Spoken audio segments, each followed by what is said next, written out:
Civil rights trial getting underway today that could dramatically change the NYPD stop and frisk policy.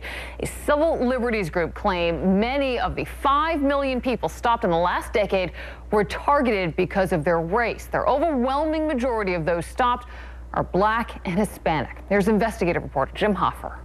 The lead attorney in the lawsuit against the NYPD got right to the point in his opening arguments as to why he thinks stop and frisk needs sweeping changes. It's race-based, which is strictly prohibited by the Constitution.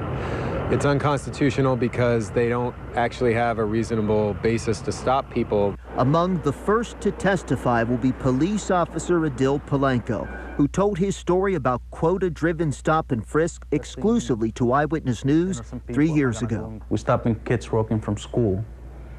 We're stopping kids walking upstairs to their house. We were stopping kids from going to the store.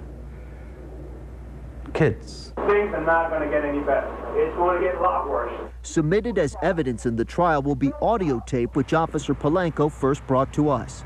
On tape, you hear his supervisor demanding a quota for each officer of 1 arrest and 20 stops per month. And if you think 1 in 20 is breaking your up, guess what you're going to be doing? You're going to do a lot more than what you think. But city attorneys in their opening arguments said officers are not forced to make stops, but they do have performance goals. They also argued that stops are driven by crime, not by race, and that training, monitoring, and regular audits ensure police stops are constitutional. The trial is expected to last 6 to 8 weeks and include more than 100 witnesses and experts. After that, it is up to the federal judge to decide whether stop and frisk is in need of sweeping reforms. At the federal courthouse in Lower Manhattan, Jim Hoffer, Channel 7, Eyewitness News.